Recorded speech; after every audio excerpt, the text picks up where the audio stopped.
Order online at picassospizza.net.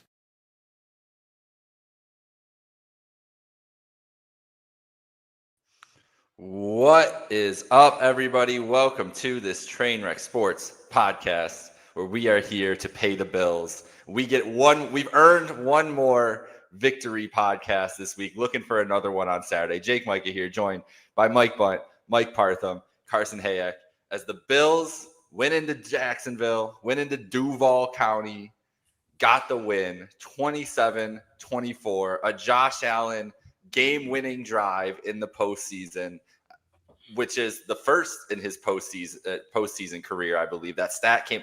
I don't know about you guys, but when I saw that stat pop up on CBS on Sunday, I got a little bit more nervous than the heart beating out of my chest that was already happening there. But we got a win, wild card win over the Jags on the road, first road win since 1992. Face the Broncos this Saturday at 4:30 Eastern in the divisional round. We're going to get into all sorts of stuff, the injury report, everything else, but I got to start with Carson, then go to Parthy, and then Bunt and I gave our takes on our reactions on Sunday from the post game of this game. But Carson, how are you feeling about 48 hours later after the game ended? And also, how are you feeling during the game and right after with the Bills win over the Jaguars on Sunday? Yeah, I think that victory over Jacksonville Sunday is the definition of experience kind of paying off. We saw the Bills. They made plays when it mattered most. And as for Jacksonville, yeah, they made some plays here and there. But when it came down to crunch time, Javon Solomon makes a heck of a play in the kick return game for Jacksonville. They get trapped down at their own, 25-yard line. And then first play, the Bills defense from two guys who had serious questions, like for a majority of the early season and the preseason, the offseason is, hey, is Trey White, can he still play? And what we've seen from him the last 2 months has been incredible stuff. Cole Bishop, can he take that next step? Is the safety room good enough? Well, Cole Bishop's played some really, really good football, I'd say, since really week 4, since that Saints game. He's been just one of the, I honestly say probably one of the upper half of the league safeties. He's been lights out. And as far as how I was feeling throughout the whole game, I was never that concerned the Bills were going to lose. But I will say, when the fourth quarter came around and, we touched the football after Jacksonville was up, I think 3, it was 20 to maybe 23-20 or something, or whatever the final was, 24-20. And whenever we had the ball, I was like, what? I don't know if we're going to have too many cracks at this thing. This is the drive right here. If we're going to score, it's going to have to be on this one. If we don't score on this drive, I don't think we're going to win the football game. What do the boys do? They absolutely rally. Brandon Cooks makes a big-time grab, and Josh Allen makes arguably the throw of his season. And tush-push later gets you down to the 1. We could talk about, situational, whether or not the Bills should have, taken a knee there and then tush-push it from the 1-yard line. But regardless, I think if you're playing it from the conservative perspective is we have to punch it in no matter what here. And then, hope our defense makes a big-time play. As far as the defense, big-time plays is exactly what they did. They forced 2 turnovers, a turnover on downs that was down by the red zone, a big-time challenge by Sean McDermott early in that game. I thought collectively they played a really, really solid game. Yeah, they allowed some yards, especially in the run game. But it was kind of clear Jacksonville wasn't going to, they wanted to throw the football against us, and they were unsuccessful doing that when it really mattered most. Trevor Lawrence made some plays here and there. They're a good football team. They got a ton of talent. But I was very impressed with this defense. And when plays, when it came down to it, the Bills defense was there. They were ready to play. Big time win, I think, for Sean McDermott and his staff. If anything else, it kind of eliminates a little bit of that, at least the questions for now from the national media and local media, not so much, but the national media about whether or not Sean McDermott possibly is the guy, is Joe Brady staying here, that type of thing. It eliminates that for at least one more week. Big time win. I think you gain a ton of momentum from this game, especially heading into Denver. That's going to be a tough test. They're the 1 seed for a reason. We'll get into them later. But overall, you got to be thrilled with the win, especially in the fashion that it happened. And, we've seen this tell before. Wild card round, and this is the 5th straight divisional round that they've been to. At some point in time, you got to feel hey, like we saw, the experience in the wild card paid off. Hopefully that experience continues to be a trend here against a team in Denver who hasn't made it to this point in quite some time. Before you jump in, Carson, would you have tried to take a knee? No. Or would you have just gone for the okay. See, because if you knee it right, you're a yard back, and then tush push becomes a little bit of a question mark. Yeah. All right, Parthy, how you feeling?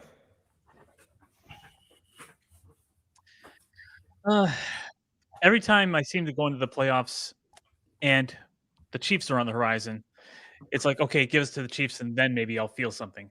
Well, the Chiefs weren't in this playoff field, so I'm still in neutral. But a lot of people, including some people on this current panel right here, said, beat the Jaguars and maybe the Bills can go to the Super Bowl, even if they picked against the Bills. But we'll get to that later.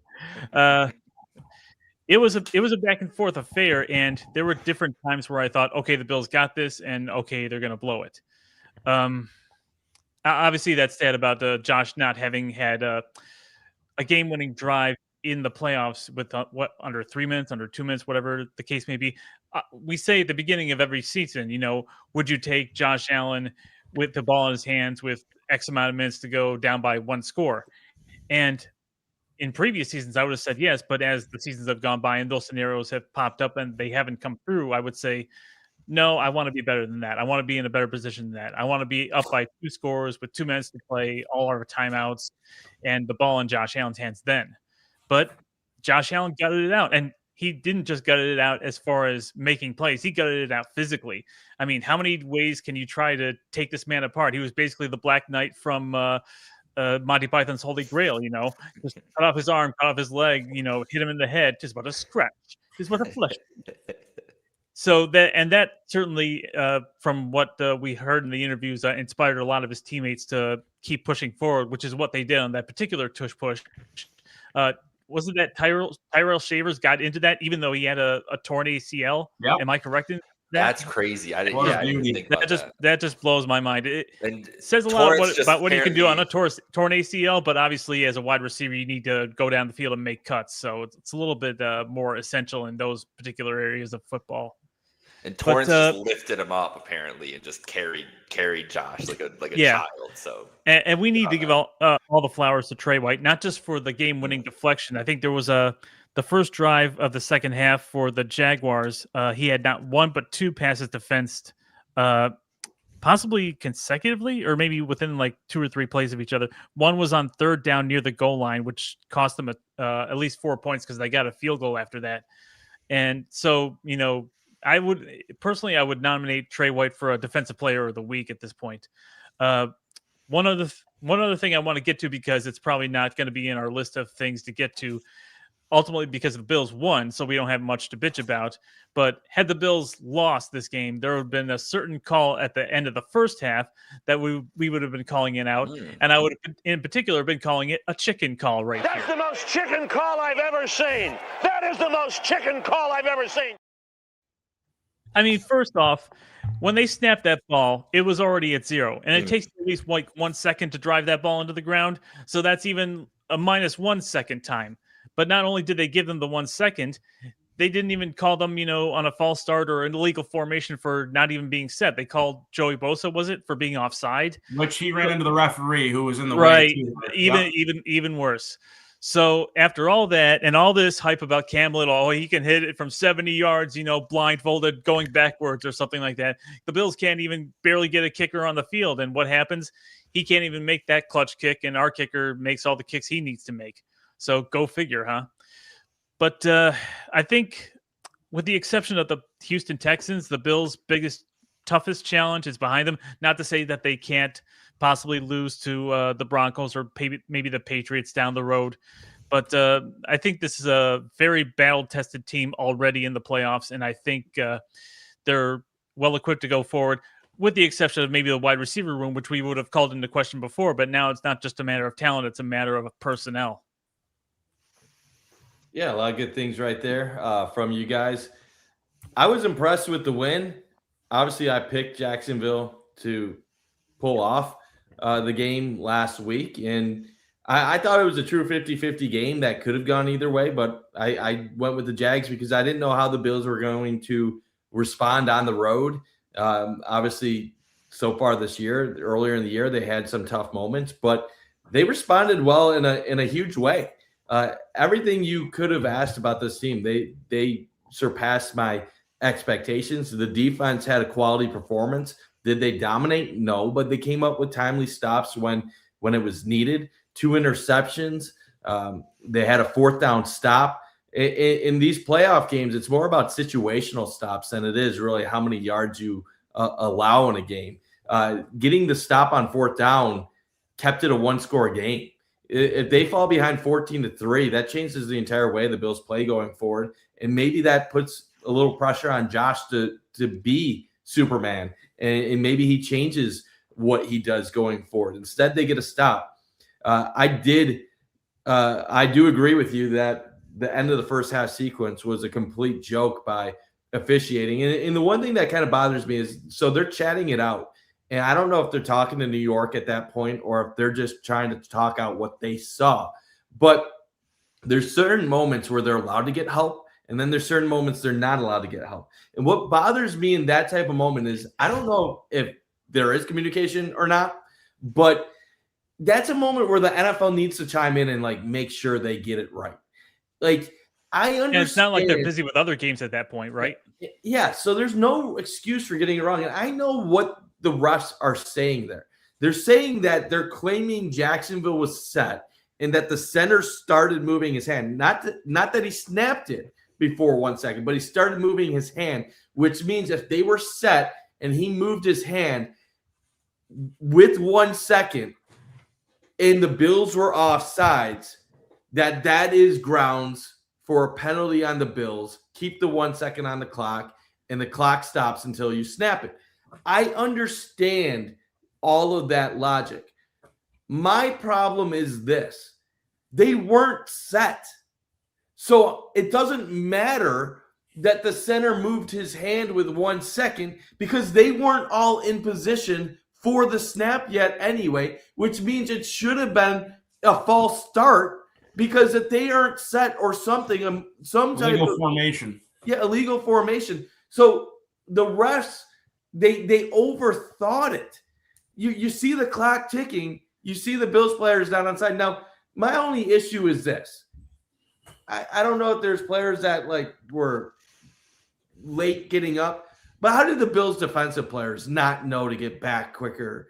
Like, I do think some of the Bills defensive players deserve some accountability for not getting back. If all the Jaguars players were able to get to the line of scrimmage in time, why were you running late, especially in that moment? But ball don't lie. They missed the kick. You move past it. I thought the second half, especially the fourth quarter, was really 2 offenses that were gelling, and it was going to come down to who makes the big stop. And luckily for the Bills, they have Josh Allen, and the Jaguars have Trevor Lawrence. I don't even think the throw was horrible by Trevor Lawrence, but it's a tight window. Trey White with tremendous coverage, an amazing game overall by him. And Cole Bishop, right place, right time. I'll say this. All year, AJ has been saying on this show that what can the Bills do when they're not running the ball effectively? And all year, I think Jake, Carson, and myself, our counterpoint has been, well, if Josh just plays within the offense and doesn't try to go beyond what he's supposed to be doing, takes what's given to him, there will still be ways to be successful. And I think we saw the perfect display of Josh just playing within himself.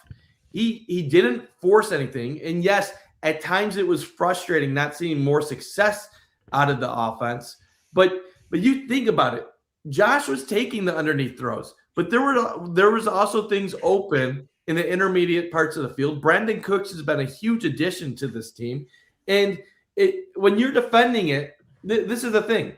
The Jaguars did a great job against the run, but it felt like they were playing to stop the run, which was allowing opportunities for the Bills receivers to make plays. And this is kind of what I've been telling AJ all year is if teams want to stop the run, they're going to have to go out of their way to stop it. And theoretically, you should have avenues to pass the ball. We talked a couple weeks ago about how they have no receivers on this team, and now they actually don't. They might not, yeah. But their receivers combined for around 200 yards on Sunday. So I'll say this. At the end of the day, they played a solid game of football. They beat a really good team in their own house. It's a quality road win, and they're going to have to do the same exact thing this Saturday. So it's not going to be easy. It's the playoffs. It never is. But I will take playing teams like Jacksonville, Denver, New England, or Houston all day, every day, over playing a team like the Kansas City Chiefs. And the main reason why I say that is everybody knows the phrase defense wins championships. But if you look at recent NFL trends, and I know Kansas City has had great defenses in recent years, you need a great quarterback most of the time to win a Super Bowl, to win a title. And guess what? There's only one great quarterback in the AFC remaining at this current time. I'm going to take him and go on the road over being any of these other three teams. Doesn't mean the Bills are going to win the Super Bowl or even get to the Super Bowl. But I'm telling you, the Denver Broncos are going into the playoffs right now, and their fans, they won't admit it to you. There's fear that they might be a one and done. Patriots fans have fear that they might be a one and done. The only fans that aren't fearful of the Bills right now are Houston, because they might not even get to face the Bills depending on what ends up happening. But if you're a Bills fan, you should feel a lot more confident this week than many felt going into the playoffs.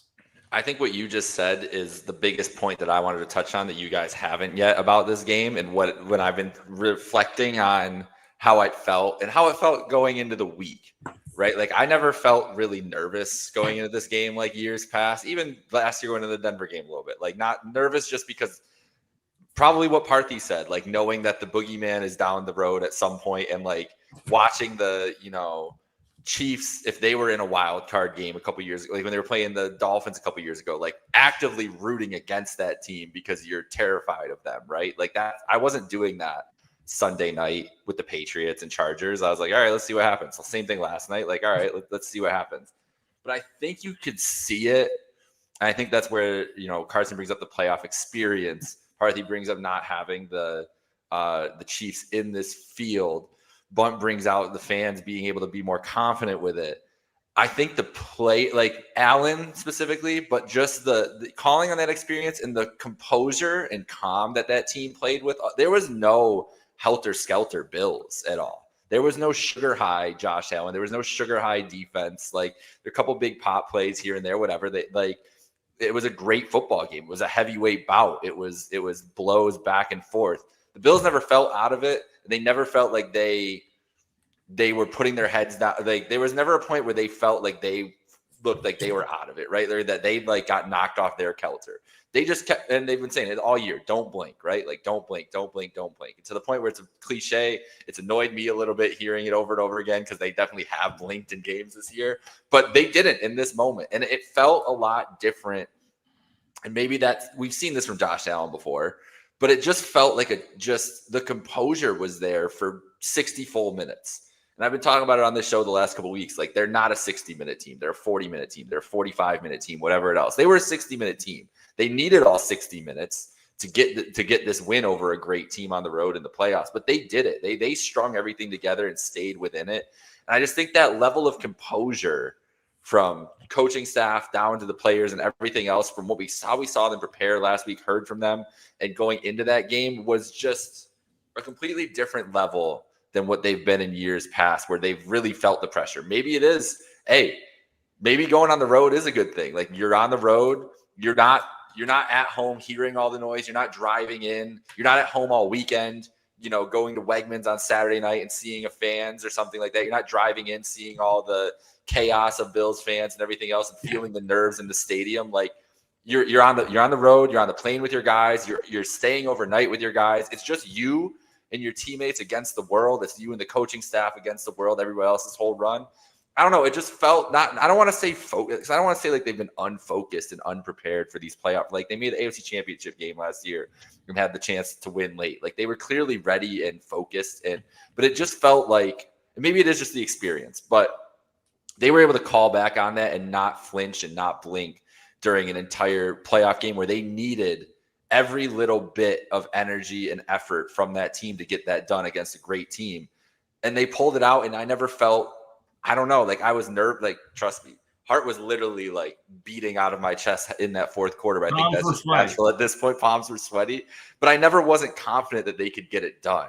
Even like you said, Carson, like I would have tried to go for the touchdown too, because it's somewhere deep down. I was like, you know what? If they let up the field goal attempt, fine. But like just the attitude of, hey, we're just gonna go score. Like That's such a way we'd lose, though. We take a knee and then we have like a holding call or something like that. Yeah. Oh yeah. I do want it to be known. The people saying take a knee, like that's not what they would have done. Right. You snap it and you still have your momentum. Like you still go forward momentum. You're not taking the knee for a lot of different risks with that, though, for it to go wrong. Yes, but like if let's recall what happened against Minnesota at home when they were trying to not take a knee but just go forward 1 yard to get out of the shadow of the end zone. There is no right or wrong answer to what they did. Right. Now, had they faced a different opponent like the Chiefs or the Bengals, the right move 100% would have been take a knee going forward. Like the reason they got away with what they did in this instance is because they were playing a team that they thought their defense could step up and contain them with no timeouts. But if you're playing Patrick Mahomes or Joe Burrow and there's a minute left, you are absolutely not trying to score in that moment. Because if you allow a field goal or much worse, a touchdown to lose the game in regulation, you're never going to hear the end of it. Now, there's only a few things you have to factor in with the knee.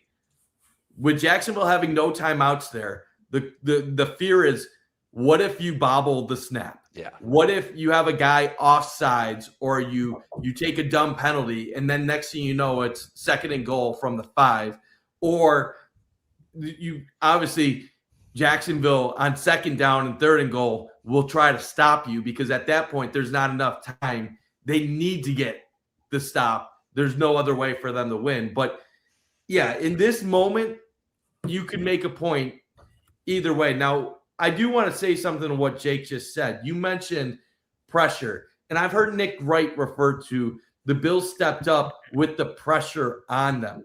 I think this whole narrative of this is the most pressure the Bills have felt is so far off from reality. Yeah. The narrative is putting pressure, but I don't think the Bills give one shit about the actual narratives. To me, the Bills aren't scared of playing anybody in the NFL. They believe when they bring it, they're going to be the better team each time they take the field. So I don't think Josh Allen and them feel pressure to beat Jacksonville or Denver or New England or get to a Super Bowl. If they do, they do. If they don't, they don't. I do believe there was legitimate pressure when they would take the field against Kansas City.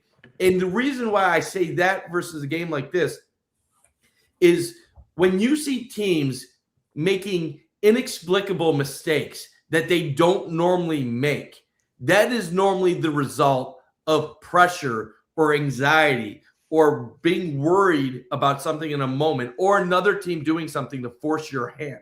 When the Bills have played Kansas City in the playoffs, they have had inexplicable momentary and situational lapses that are uncharacteristic of them. That to me strikes, they feel it sometimes in those moments. Now, those games, they lose by razor thin margins. I didn't know if the Bills were going to win or lose against Jacksonville, but I didn't get the sense that they were feeling tense at any point. They were playing a good team blow for blow. And when it came to the big moment, they executed like they normally execute. Now, I do want to say one last point before tossing it back to you, because I believe this has gotten misconstrued by a lot of people, and it kind of aggravates me a little bit. So, and I made a point before the playoffs started that said no Mahomes, no Burrow, no Jackson. It's Allen's time to shine. And a lot of people are like, dude, you're putting too much pressure on Josh Allen. It's a team game. You shouldn't be doing that. Then MGM says, no Mahomes, no Burrow, no Jackson, no excuses for Josh Allen. It needs to be said, saying it's someone's time to shine is not the equivalent to saying there is no excuses for this quarterback. When I'm saying it's someone's time to shine, I am saying 3 of the best quarterbacks in the world are not in the playoffs. Let's go, Josh Allen. It is your time. That doesn't mean I'm saying it's your fault if you lose or that the Bills are falling short. It's that in the AFC, the only person people are talking about right now is Josh Allen. Now, saying no excuses, that's a stupid thing to say. That is basically saying Josh Allen is the sole reason why the Bills are winning and losing games. But somewhere in the middle ground, what people need to acknowledge is when you are a star quarterback, you carry the highest weight of whether a team is successful or not. So when you are great, you are going to have a higher likelihood of winning. When you are not, you're going to have a higher likelihood of losing. So everything I'm hearing from Bills fans and other people about, well, Houston has a good defense and Jacksonville has a good defense, Denver has a good defense. Cool. Then pick them to win the Super Bowl. Why is nobody picking them to win the Super Bowl? You picked them to win the game. It's a quarterback-driven league. And at the end of the day, no one's saying if the Bills lose, it's Josh Allen's fault. It's a team game. But having Josh Allen means you have the best shot of the teams in the AFC. And people need to stop saying, well, let's stop putting the pressure. Like, let's stop saying it's all on Josh Allen. Like, it's not all on Josh Allen, but it's a big part on him. It's just interesting how these narratives come out because Colin Cowherd picked the Jaguars, and all these people picked the Jaguars because they said the Bills team isn't good enough. Well, I guess the defense is okay at times. I guess that Josh Allen is good enough. So there's been a lot of hypocrisy. I'll toss it to you, Jake. I just need to get that off my chest. I like you explaining the nuances of your takes. I do appreciate, and anybody, there is nuance to this stuff. I think that this podcast, we are all nuanced. We don't have these fiery. Maybe AJ, you got a fiery hot take for me right now? Putting you on the spot. Anything? No, nothing fiery. Well, how are you feeling about the Bills? How you feel about the game after? And how do you feel? How you feeling? Period. Josh Allen, how you feeling? Yeah, AJ's under the weather. I didn't know that was a run-in. You took me for a loop today, AJ. So how you feeling about the Bills game? Where's your head at? Look, and if you want to look ahead too, go ahead. But where you at right now? Yeah, I think there's been points in the regular season in the past few years when I look at this team where I really started to believe, but it happened in the regular season. I don't really think there was a game for me this year where I really believed. I know they had the miraculous comebacks, but I still had like a bad taste in my mouth just because the way they were winning was so unbelievable. Like coming down 21-0 to New England on the road, like that was a big win, but at the same time, I just didn't feel convinced yet. And I think, and that's been, in years past, I feel like there's been games where they beat the Chiefs in the regular season, or they've won a big game down the stretch, like a Detroit game, where they're scoring a bunch of points, where I really felt convinced that they were going to do something. And I think right now, that's kind of how I feel with this win over Jacksonville. This is the first time I think all year where I've actually changed my tune a little bit in terms of what this coaching staff's done and what, maybe not change my tune about Josh Allen, but I do think they have the ability to do it. And again, you look at the rest of the AFC, Denver.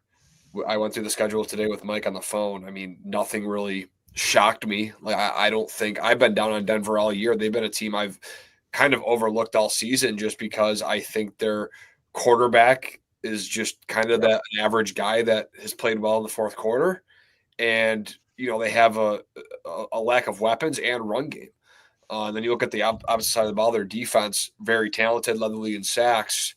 But again, I never really was a believer in Denver. And then obviously New England and Houston, they're really good teams. Houston was a team that really shut down the Steelers last night. And I think they bring so much variety in terms of what they can do to get to the quarterback and just how they play football on the defensive side of the ball. Then on the flip side, Stroud just does just enough, and he doesn't really have to do anything at all. And then New England, they're just kind of that balanced second-year quarterback that knows how to get it done on both sides of the ball. They're just a very balanced, well-rounded team. So I look at the Final Four teams, and again, I look at Josh Allen. He's the best quarterback. He has the most experience. I look at Sean McDermott. He's the coach. I mean, I know Sean Payton did it in New Orleans, but that was a long time ago. Sean McDermott recently has the most experience in these moments along with Josh Allen. So that gives me a better feeling. I don't know if that's good or bad for the Bills, but I really think that Sunday's game really made me believe in them and change my tune a little bit about what they've done. And, again, it's being overcritical of a team that has fallen short so many years in a row. And starting to realize that even as a 6 seed, they probably beat the hottest team in the AFC on the road.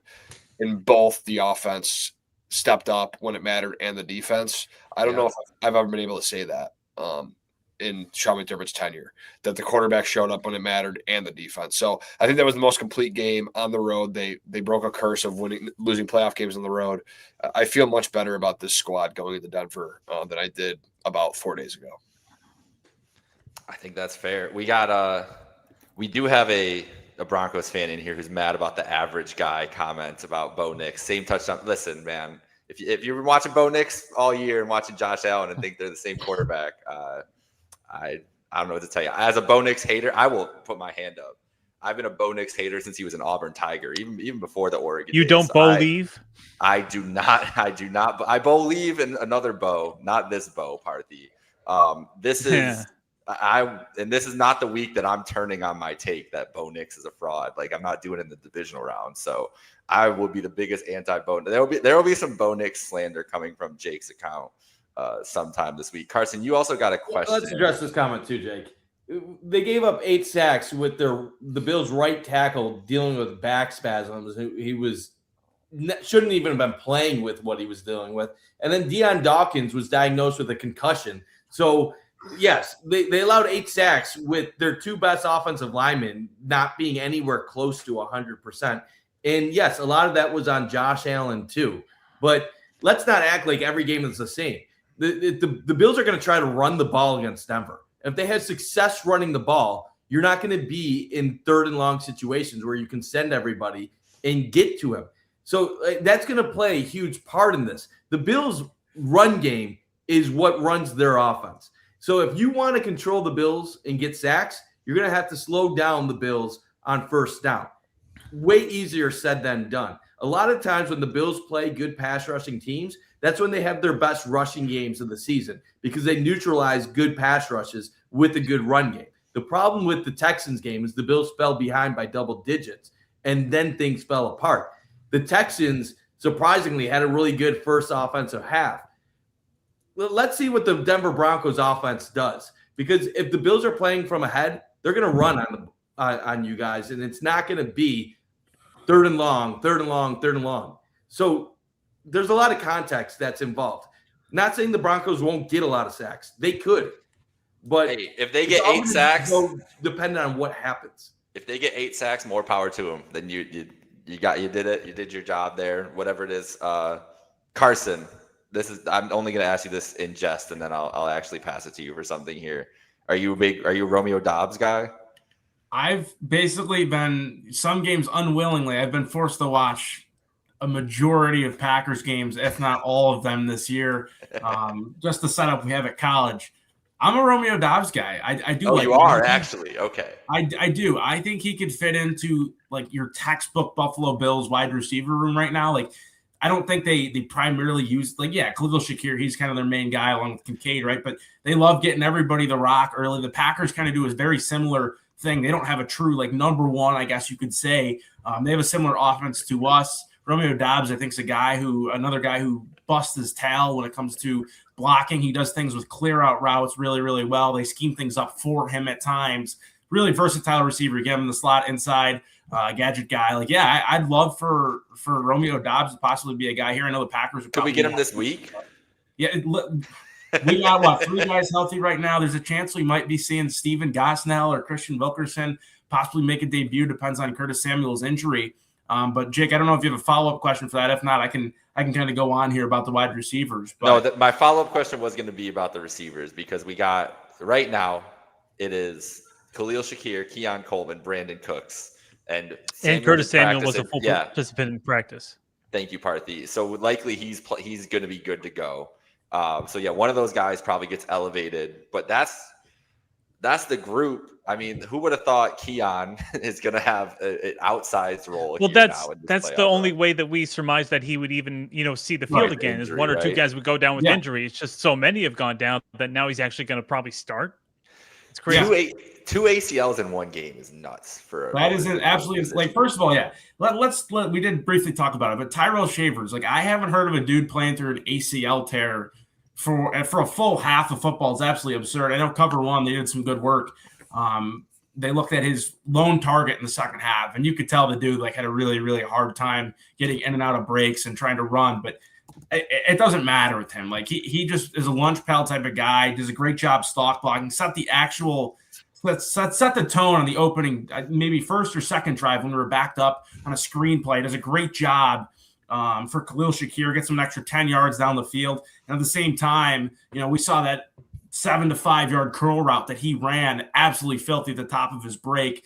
Does a great job with that as well. Like, he is a guy I want to see more targets, possibly for him to get in the future. It's unfortunate the ACL happened. He also had almost a block punt too. Like, I can go on for days about Tyrell Shavers. But as far as what they're going to do, I'm a big Curtis Samuel fan. If you eliminate the dollar value next to his name, which is, money does matter when it comes to the NFL. Salary cap's a real thing.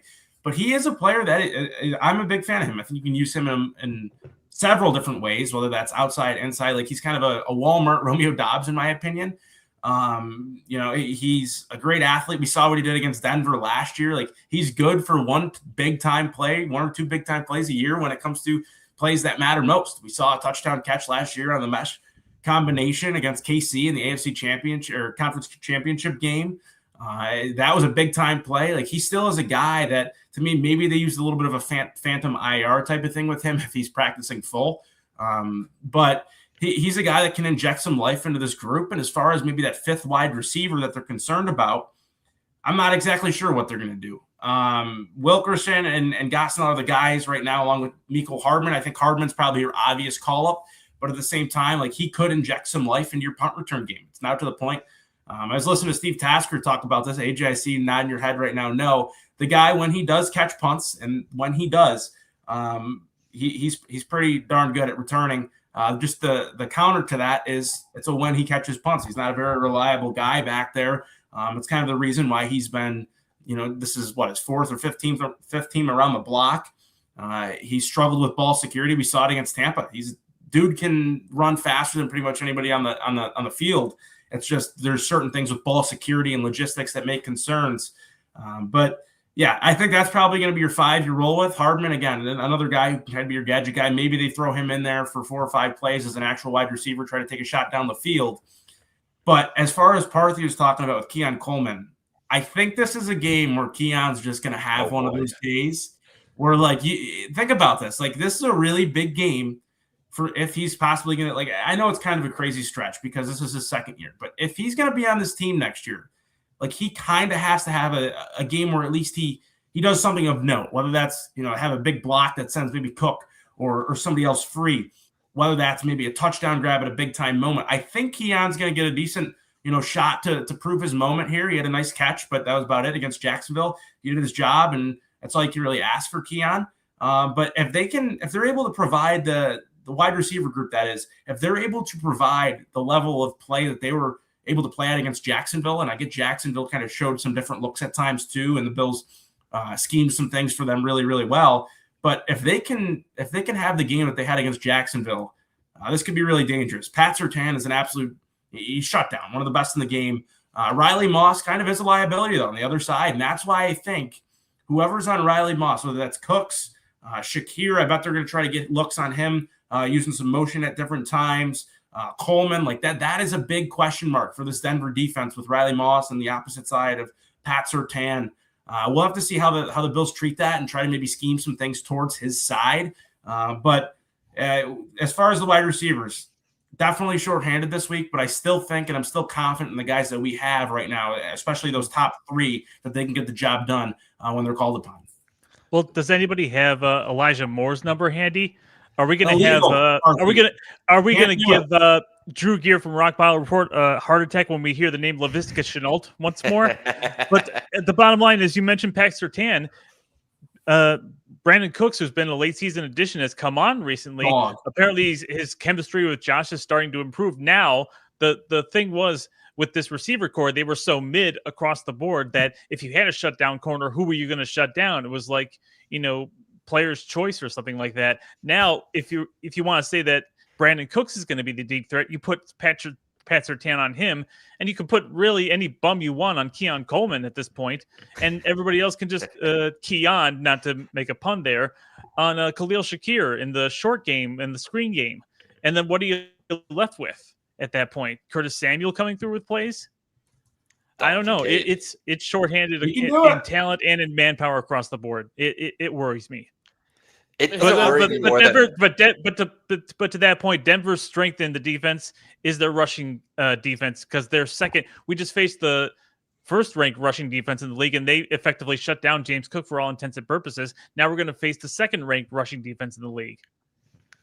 I would say I'm really not. Sorry, Jay. Go ahead, Bon. I'm really not as concerned about the receiver room as I think all of Bill's Mafia is. Like, it does suck. Like, yes, you have two guys you just lost to ACL injuries. This receiver room stunk all year. That's what I was going to say. Like, okay, you got Mecole Hardman playing instead of Gabe Davis, who Gabe Davis came in and he was playing instead of Elijah Moore. And Elijah Moore is now on a practice squad. And Tyrell Shavers was a special teamer most of the year. Oh, quick. He was specializing in Parthy, Elijah Moore is on the Broncos practice squad. You can't sign a player from the team you're playing against. The point being, like, they got Cooks and they have Shakir, and Kincaid is going to be good to go. Those are the three guys I need in the passing game if I want to have any success. And yeah, it's a limited group, and Keon is going to have to be depended on now, which wouldn't have been the case likely had you not lost three receivers to season-ending injuries in the last 5 days. But with no Palmer, with no Davis, with no Shavers, Keon's going to have to step up a little bit. And I mean, the good news is maybe they were stashing Samuel for a situation of if they really did need him. And because Samuel was full in practice today. He if I'm correct, he wasn't listed as limited or anything like that. It was wild.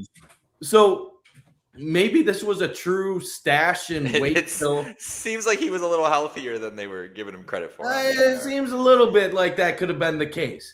So, if Samuel is 95%, let's just put it like that. If Samuel is 95% and your receiver room is Cooks as your outside and your deep threat, and then you have Shakir as your slot, you have Coleman as your 3, Samuel as your 4. That's really not that much different than what we anticipated before the season, except for now you have Brandon Cooks in there instead of Josh Palmer.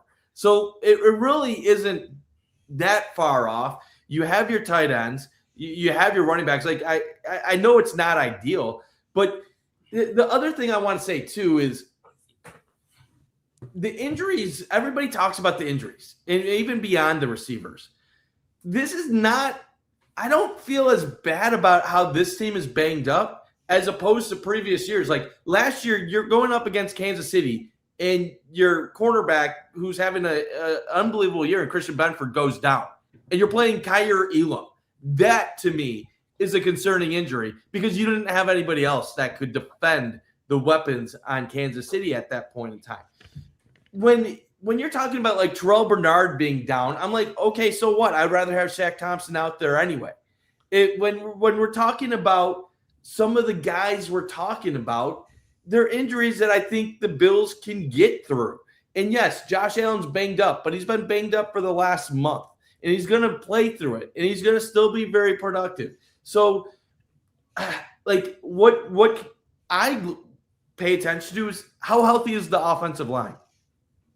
They look good to me. They just had a bad game. What is the chances that this offensive line stinks running the ball two weeks in a row? It's possible, but statistically this year it hasn't happened. They've bounced back on most of the season when they've struggled. So I know Denver has a great defense. I know they get pass rush. I know they have a good run defense. But you want to know what the advanced metrics say about Denver? They say they're a very similar team to Jacksonville. Jacksonville was something like 14th in offensive DVOA and 6th in defensive DVOA. Denver is 15th in offensive DVOA, and they're 5th in defensive DVOA. These are very similar teams in terms of what the advanced metrics say. And DVOA thinks that the Jacksonville Jaguars are a better overall team than what the Denver Broncos are. And I know you can't do the this team beat that team type stuff, but Jacksonville went into Denver and they handled the Broncos. They handled them. You just beat a team on the road that handled the team that you're about to face. Now, who knows how things are going to go going forward? But the Jaguars had won 8 games in a row, and they had wins over the 49ers this year. They had win over the Broncos. They split with the Texans. The Jaguars were killing teams the last half of the season. They were just destroying teams. The Broncos are not a team that are destroying teams. The Broncos are a team that get by teams. They had to come back to beat the Giants. They needed a lot of close games and a lot of things to go their way this season. And I get they your have point. 5 fourth quarter comebacks. Pass rush is great, but pass rush isn't everything. This game is going to come down to, in my opinion, can Denver control the Bills' run game? If Denver slows down the Bills' run game, the Bills' offense is going to be in for a long day, and they might struggle, and they could lose. If the Bills run for 4.5 to 5 yards a carry on Saturday against Denver, that Broncos defense is going to be in for a long day. And that's the key to the game. That is the key for the Bills against the rest of the playoffs. Good defense that has pass rush. If Denver can't stop the run, the Broncos are losing the game. If Denver contains the run, they will probably have a chance at winning the game. But if you ask me, can the Bills win if they don't run the ball well? Well, it all depends if Bo Nix shows up. If the Broncos come out and score 24 points or 21 points, it's going to be a close game that's going to go down to the wire. If the Broncos score 13 points, I don't care if they have 7 sacks in the game. The Bills will beat them. And what happened last week? Lawrence, 2 turnovers. The Bills won the turnover battle. And that's really the last turnover obviously is the difference in the game. But that who knows how they're going on that drive. First turnover killed them. Yeah, like it will take a clean game from Bo Nix. AJ, I want to ask you specifically about Sean McDermott because you've been vocal about Sean McDermott all year long, but it was a master class to say the least on Saturday, like that or Sunday. We got call it how it is. He did a great job. Do you have confidence that he can do that again to Bo Nix this Saturday? I'm gonna be mixed up these days all week. This Saturday. Last Sunday. There we go. This Saturday. Sean Payton has. Liam Cohen's a first-year coach, right? They didn't really run the football as much as I thought they would. I thought they really could have pounded the rock a lot more than they did, which is quite interesting. I think Sean. Do you think that Liam Cohen? Sorry to interrupt you. Do you think Liam Cohen kind of got into the headspace of we're going to do what we do well because we're better than everybody type deal? Sure, yeah. Trevor Lawrence the last 8 weeks was playing perfect football. It's true. So, you're gonna probably count on that guy, especially against a Bills defense that's allowed points at times and has had very bad moments throughout the year. I think he just, I'm just shocked that they did not run the football more. I thought Tutin was really running the ball well, and obviously Etienne brought some elements to their rushing offense as well. So I was surprised with that. And then with the Broncos, I think next you could say is a little bit. I would say he's got the mobility of Trevor Lawrence, but I wouldn't say he's as great of a passer in all parts of the field as a Trevor Lawrence. So I don't know. I think the offensive staff for the Broncos might be a little bit more prepared than what the Broncos were. Plus they're than the Jaguars were. Plus the Broncos are coming off a bye week, so that could play a role. They might be fresh, but I mean, I do McDermott. Like if they fall short still, like they won the wild card round. Like they won the wild card round, which they do every year, right? Like that's what they do. So the divisional round in the AFC Championship is still that mountain that McDermott has to climb. Is it nice that I think he went on the road and beat a really good offense that was playing very good football and forced a couple turnovers, and the defense played well and got some pressure and got their hands on balls and knew where to be, and you saw Trey White really come back to what he's been, and especially over the last month, he's really blossomed into a confident football player that doesn't seem like the injuries are hindering him mentally or physically. I mean, that's great. That's a great sign. But they won the wild card round. Every game gets bigger from here. And in the biggest moments, right, in this divisional conference championship, it's been a failure. And I'm not just saying Sean McDermott, but the entire team. So, yes, I feel better because the defense got the stop when it mattered against an inexperienced quarterback, and that's what the Bills are going to be playing the rest of the way, inexperienced quarterbacks, Stroud, May, and Bo Nix. But at the same time, there is, it's just a wild card round win. And it's weird because when it happened, I was going crazy. Like I thought it felt like such a big win, right? Like I was screaming at the top of my lungs, and then I realized I'm like, oh my gosh, this is the wild card round. Like I got to do this for 2 more weeks. But I think there's just a lot on the line. I think there was a lot of anxiety about which Bills team would show up. And I think throughout this week, the same thing will happen. I think as the week goes on, I'm going to be a little bit more nervous, and then there'll be days I'm more confident, moments I'm more confident. But, yeah, I think the McDermott conversation, I don't think he's going anywhere, but I will question him if they fall short once again, regardless if it's in the divisional or AFC Championship. They need to make it to a Super Bowl in order for me to not question him as a coach. Yeah, definitely. I think as far as the coaching perspective goes, I think an interesting connection here is Davis Webb. For those that don't know, he was the Bills' third-string quarterback a few years ago. He's currently their quarterbacks coach for Denver, and he also is the pass game coordinator. I think that's going to be something, a little bit of familiarity between those two guys, and Sean McDermott and Davis Webb. I think that's going to be a little bit of a chess match. Denver, their offense doesn't wow me, especially when it comes to on paper. Like they do a lot of things well. They don't do anything to me that strikes me as, oh wow, I'm scared of that. That's something they do at an elite level. They do a lot of things well, but at the same time though, Carson, if I may interrupt, there might be a couple of things besides raw rushing defense and overall defense statistics that they do fairly well.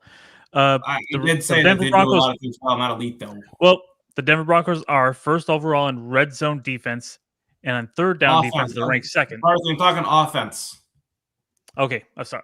Yeah, no, you're good. You're good. I respect it. Because what do they do well on offense? They do well on defense. But go ahead. Right. Yeah, all good. But yeah, Davis Webb, he's a guy who, back when I trained, there was somebody on the Bills staff who worked with Davis Webb a little bit hand in hand, and they said that he's going to be a head coach someday. Like the guy is just an absolute brilliant mind. You combine him with Sean Payton and the rest of that staff, like they have quite the team. So I think right now this game is going to be a little bit more of a, when you look at the coaching perspective, the highlighter is going to be out and the spotlight is going to be more on the coaching staff, I think, in this game in comparison to maybe against Liam Cohen and his first year and inexperience versus experience. These are two experienced coaching staffs, experienced guys. And I think right now, if you're going to want to look at X's and O's and from a coaching perspective, this is the game to look at that. Hey, Carson, can I ask you, as someone who formerly played, and I don't know if you ever made it out as far as the Rocky Mountains, but maybe you've heard of guys who've had to play out there. And obviously, we know Josh Allen is a product of Laramie, Wyoming football. 2-hour drive from the middle of Denver in Colorado. So not only is he going to have a lot of fan support when he goes over there, he's going to have a lot of experience in that literal atmosphere. And I don't know how well the other Bills players are going to take to it, if they need to have a day or two to adjust to it, or if they just need oxygen masks on the sideline. But what's your general impression of football players in general having to go a mile high to play? I'm so glad you asked that, because when we were going to talk about the Denver and score predictions, I was going to bring this up. Quick start, imperative. This is a team for a variety of reasons. Denver's a team, they're coming off a bye week, right? Chances are they could start a little bit slow. Yeah, they're going to be prepared, but you still got to get your legs under you a little bit. And when you go to Mile High, that's a difficult spot to play, especially when it comes to the fourth quarter. It's been a long season for everybody. But when you go to in the fourth quarter at Mile High, you're going to be really, really feeling it. The oxygen's going to be taken out of you a little bit. You're going to need the oxygen mask. You're literally a mile high. That the air gets thin. That really, like the guy just said there, that's a Broncos fan. Like, it does play a role. And if you don't start fast, it's going to be a really difficult game to try to play catch up, especially if you're forced to go hurry up when it's tough to breathe already and you're going play after play. It gets a lot more difficult, I'd have to assume. At a Mile High, I know people bring up Josh Allen and Wyoming guys. He played there, like 10 years ago? To me, that's kind of irrelevant at this point. But yeah, you better start fast. Otherwise, it's going to be really difficult to try to catch up when the air's that thin late in the game. You do have to live in it. I played hockey in Wyoming for like 7-8 months. And the first couple days there were particularly brutal. And then you kind of get used to it. So I think it does have an outsized impact in football when you're coming right in and because the Bills are going to fly in Friday night. Like, there's no acclimation time there. So yeah, it's definitely a factor. I mean, the Broncos at home, it's one of the best home field advantages throughout. I think they're like top 5, like, ever, if I remember correctly, at home, just throughout their history. Like, it's a very good home team. It's been a very good franchise, obviously, throughout its history. So it'll be fun to see what that environment's like. I know we got some Broncos fans in here. 12th man goes is crazy, is going to play a part in the game. I'm excited to see. Excited to see what this AJ doesn't believe it. He said whatever. Well, there'll still be a good Bills contingent in that stadium, I'm sure. I would have no doubts. And maybe some, like I've been talking, some Wyoming Bills fans make their way down. Parthy, how are you feeling about the Broncos? Wait a minute. What 12th man is there in Denver? I thought they had the Orange Crush. 12th man is in Seattle, and arguably we have a piece of that in the old Ralph here.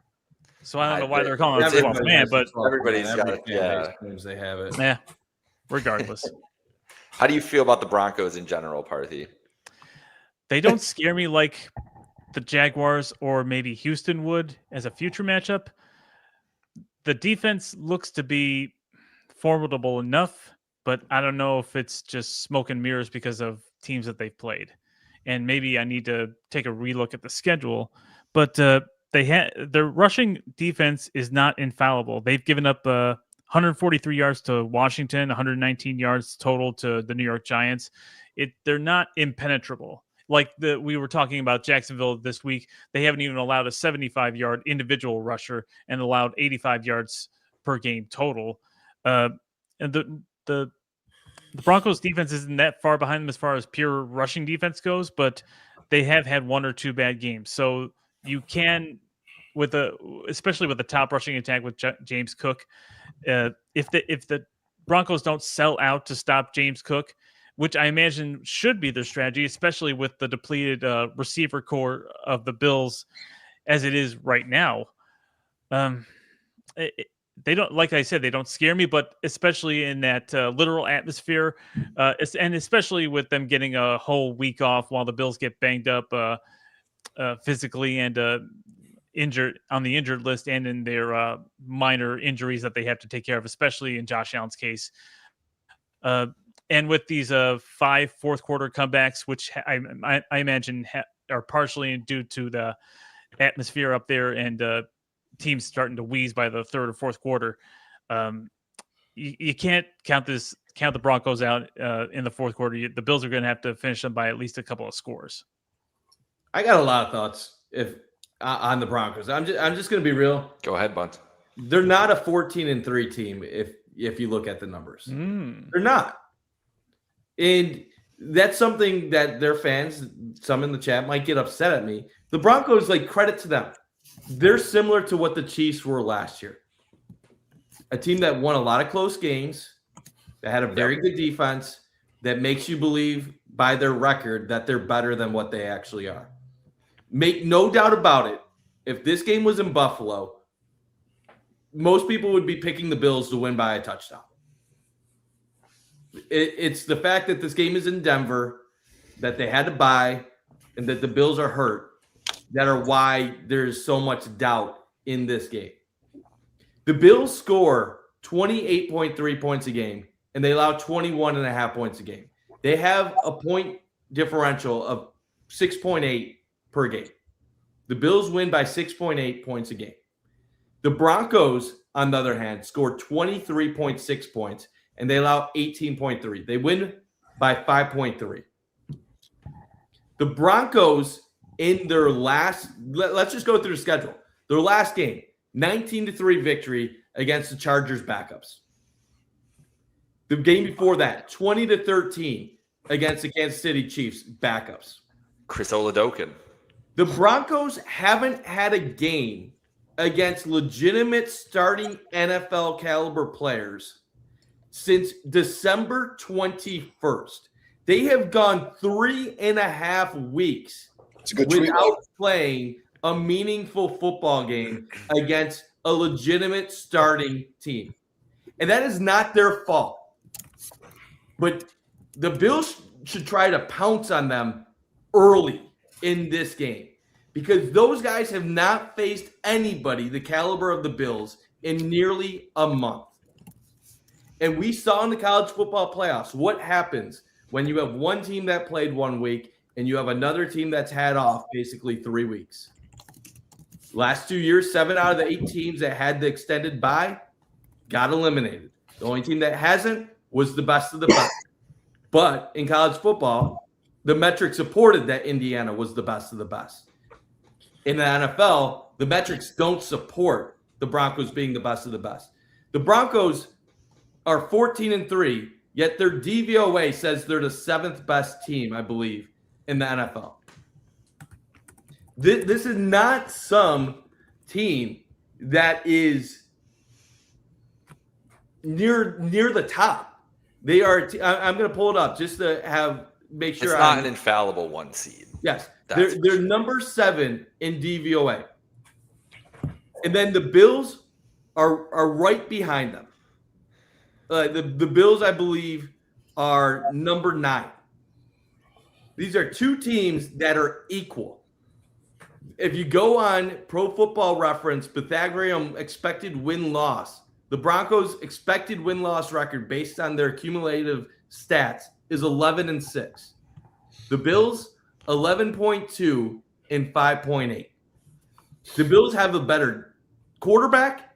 And then you know what another factor that really isn't getting discussed enough in this? The Bills' defense is starting to play really well. Yes, it is. So we're looking at year-long numbers that are harder on the Bills than what they actually are at the present moment, which is playing good football.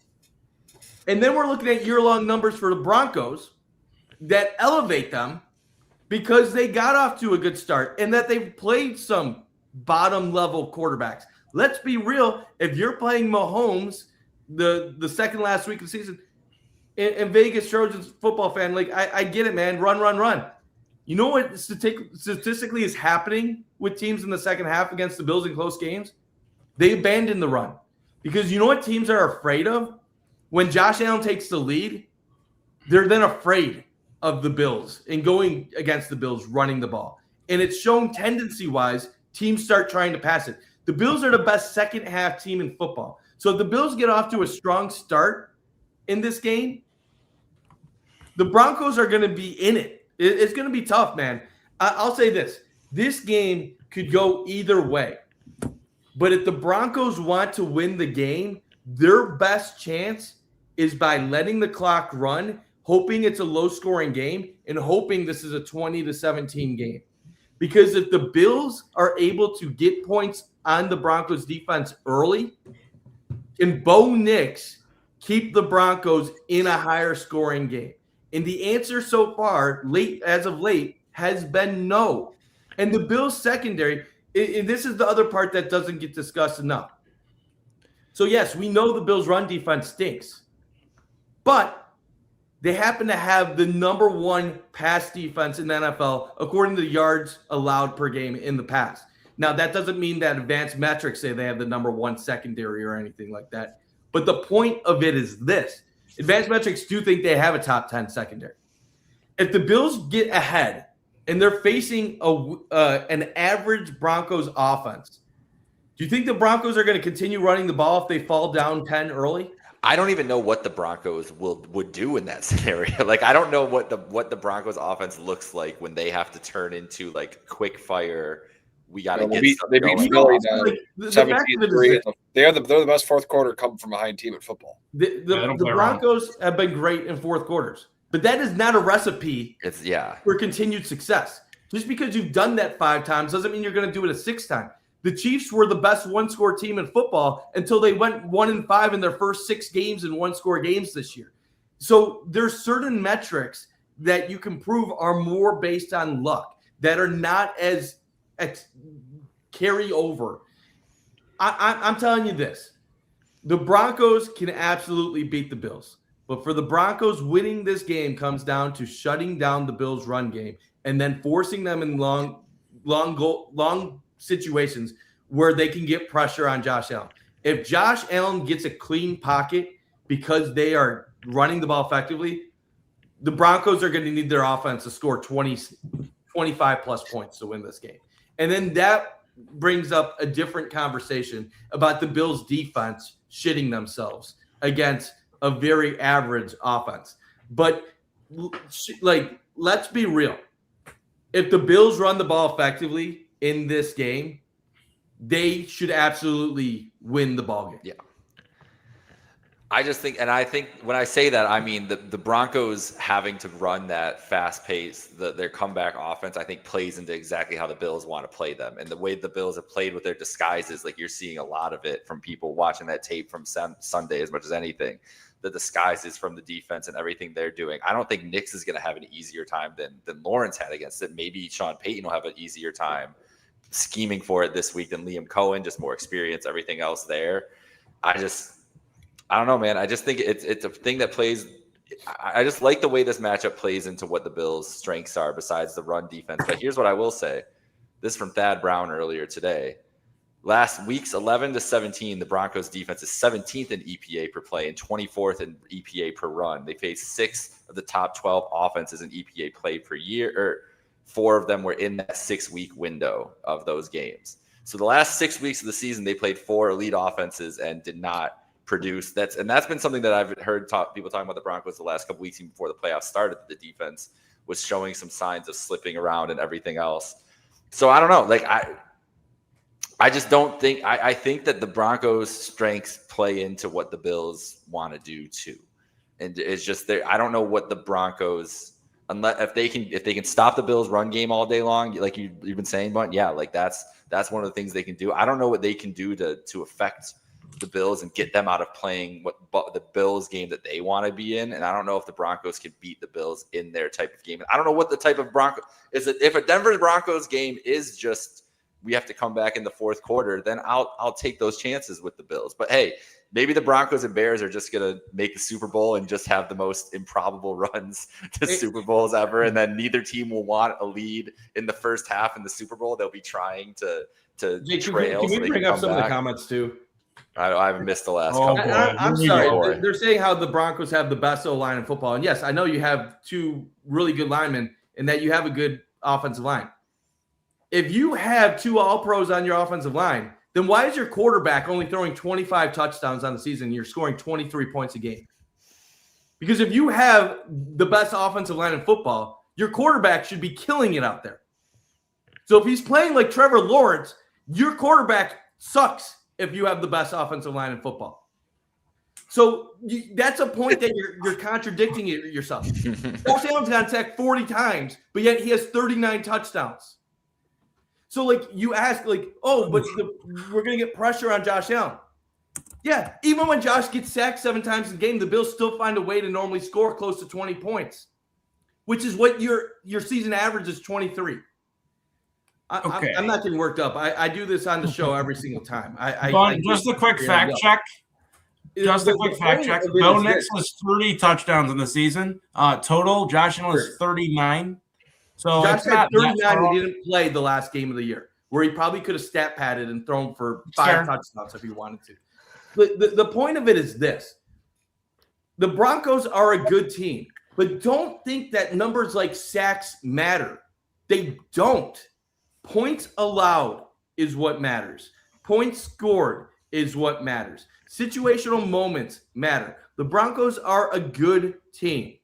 I respect the hell out of this team. I think they can beat the Bills. I really see this game going either way. But to say he's going to get sacked 8 to 10 times, you know how many times Josh Allen got sacked last year the entire season?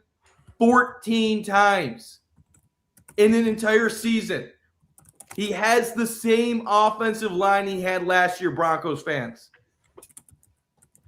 14 times. So when you're like, oh, he's going to get sacked 8 to 10 times in a game, what the hell are you talking about? If you watch any Bills football this year, he hasn't gotten sacked 40 times because he suddenly has an offensive line that sucks. He's gotten sacked because at times receivers don't get open and he tries to do too much. He's one of the best improvising quarterbacks in the history of the NFL. The Broncos might get 5 sacks in this game, but that does not mean they're going to win the game. I will let the Broncos sack Josh Allen 5 times if Josh Allen throws 4 touchdowns against you guys, which is completely possible. All the key on Coleman. Don't determine wins and losses. It's situational execution. Third down defense determines if you will win a game or lose a game. Well, they are, like I said before, they're one of the best. They're one of the best in third down defense. So they got that covered. No, and they do. That's why they have as many sacks as what they do. But the point of it being, Partham, what has the point been the last 10 years? Great offense normally beats great defense in the NFL in the last decade. Recently, perhaps. Tell me the great defenses that have won Super Bowls in the last 10 years. I didn't say Bo Nix is going to face as much pressure as T-Law. I said he's worse than Trevor Lawrence, and it's going to be more pressure on him because he's trash. That's what I'm saying. Listen, I will say this to all the Broncos fans here. I've never believed in Bo Nix. It's not starting this week. That's what this comes down to. You can come back in the regular season in the fourth quarter all you want. When Bo Nix does it in a moment that matters, I will admit it. I'll come on here and say I was wrong. It hasn't happened yet. I don't think it's ever going to happen. I'm sorry. Broncos fans are acting like Josh Allen didn't go 20 of 26 for 272 and 2 touchdowns against them last year. Well, I'll say this: we have a comment section pretty ripe for cold takes. I mean, this is pretty definitive right here. When we're saying defense wins championships, we're living in 1985. Like, I'm sorry, man. Like that's go 25 years ago, and you can tell me that shit. Like, well, there have been some good examples in this century. Like, go back to the Giants and the Patriots. Go back to the Seahawks and the Broncos themselves. We're talking about a couple over 25 years, Parthy. I'm sure there's more. The Broncos 2015 team are not some historic defense. Can we get that out? They're the 5th ranked. They're not the 2015 Broncos, but the 2015 Broncos are an example of a great defense winning. The Broncos aren't even the best defense in the AFC that the Bills might play this playoffs. Houston is better than the Broncos. I agree there. Yeah. And if the Bills get sacked 8 times again, they probably will lose that game. But again, we talked about the circumstances of that. Right tackle out, who's one of the best in the football. Left tackle got concussed in that game. And the Bills' protection plan was about as bad as it. We haven't seen them, Allen and the O-line, as confused as they were in that game, specifically the rest of the season. It was the worst performance they had from a Joe Brady offensive line and Josh Allen standpoint in that entire matchup. So if it happens again, go for hey, more credit to you. And Josh has acknowledged about the sacks and everything too. Yeah. He literally is on record saying self-scouting. Like, out of the Bills and the Texans game, Dalton Kincaid did not play. I'm just saying the Bills are now 11-2 this year. If we're being real, look at the games that he got sacked the most. Games like Atlanta, games like the Texans. He was missing key players, and then in the Texans game, you had Spencer Brown dealing with injuries, and then Deion Dawkins eventually found out he had a concussion. Against Atlanta, no Josh Palmer, no Kincaid. So, like, there's other circumstances. And during this season, his receivers have been bad, and he wasn't taking what he was giving. And then he started pressing. Part of his self-scouting has been taking what's given to him. No one's trying to say the Denver Broncos aren't a really good team. We keep saying it's a 50-50 game that can go either way. We respect your defense. You guys are great on third down. You have an amazing pass rush, one of the best pass rushes in the league in the last several years. And you have the ability to make an impact and create takeaways. The point of what everybody is saying is that your offense scores 23 points a game. The Bills score over 28 points a game. If your offense struggles to get going against the Bills might not need to score 28 points to win. If the Bills win with 21 points, they'll gladly take that. I know Jake said what he said about Bo Nix. I think Bo Nix is a good quarterback. He is a solid quarterback. I just got to stand on business. That has the potential to be an upper echelon quarterback in the future if he continues to develop properly. But let's not lie about what Bo Nix is right now. He's a middle of the pack quarterback in the NFL. He's good, but he is not a top 5 to 7 quarterback. And in this game, he's going to have to play at least to the level of Trevor Lawrence did on Sunday to have the Broncos be in this game. This is how it normally works. The Bills are 0-5 when they score 20 or less. And what's their record?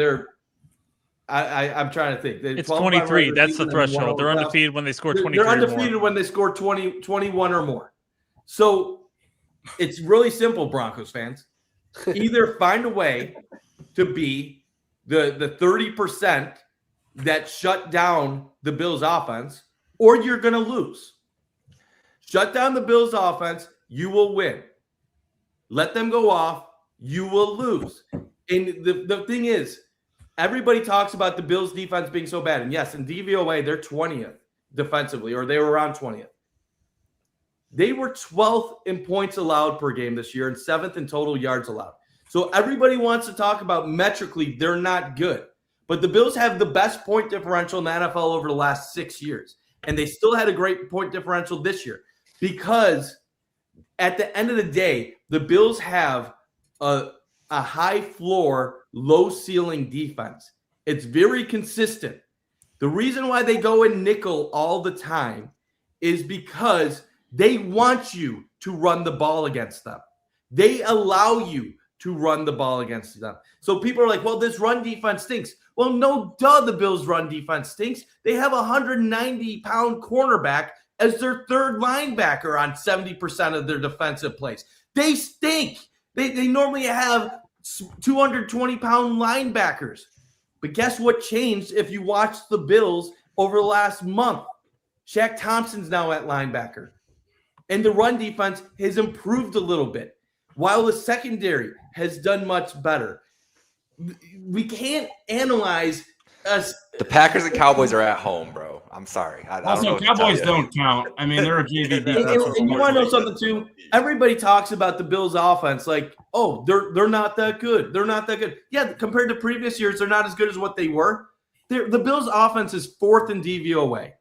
And they scored 28.2 points a game, and they have the leading rusher in the NFL. They didn't get to this point by just being lucky. The Bills' offense still is an elite offense in the NFL.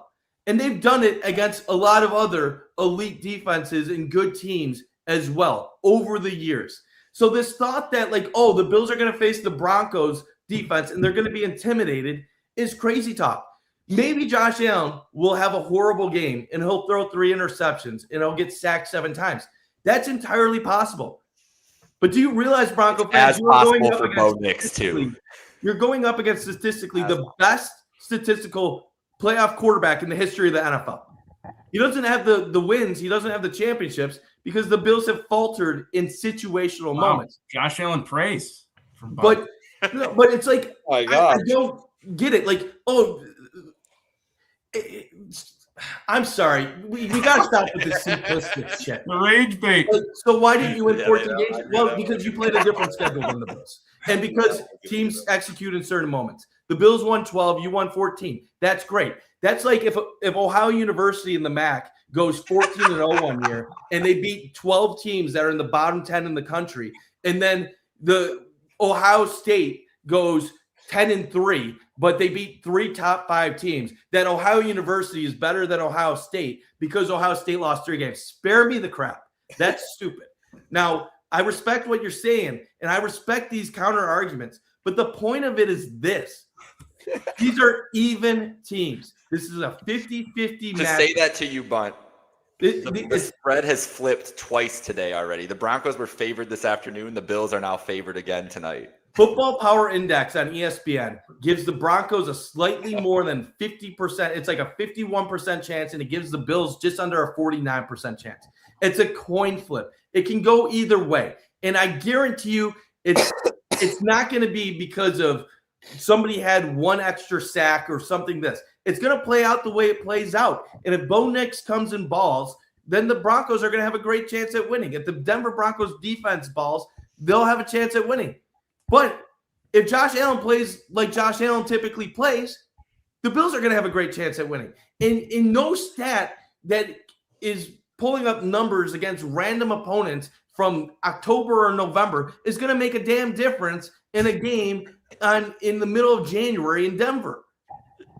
Like, you guys act like the Bills hadn't played the Kansas City Chiefs for 4 out of the last 5 years. Yes, the Bills lost those games, but the Bills were taking leads on the Chiefs. The Bills were driving against a great Chiefs defense several times.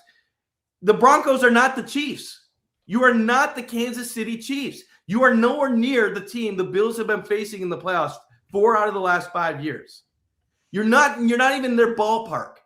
So this year, congrats to the Broncos. You were better than them this season. But spare me the little, like, you have to earn the respect when it matters the most. The Broncos haven't won a playoff game in over 5 years.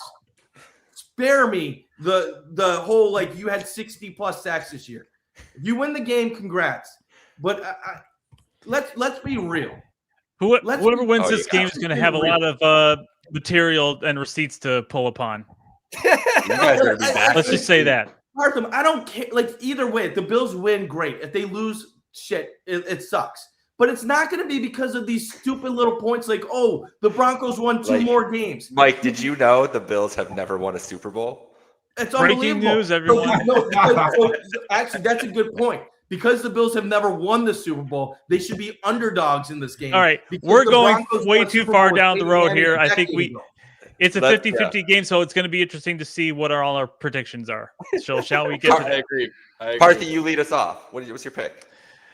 It's usually 20-point games on either side of the ball when it's the Bills going up against a pretty good team. But like the stats state, if they score at least 23 points or more, they got a pretty good chance of winning. But with this depleted wide receiver room, I'm going to tone it down just a little bit. I'll say Bills 24, Broncos 20. All right, AJ. Yeah. Wow, I could have just watched that all on Twitter and been not even in the screen here. But I think I'm going to go, I look at this Broncos team.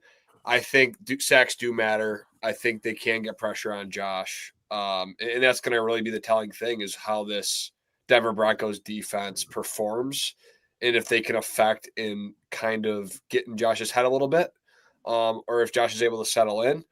It's the playoffs. I believe in Josh Allen to settle in and not be affected and have a good game.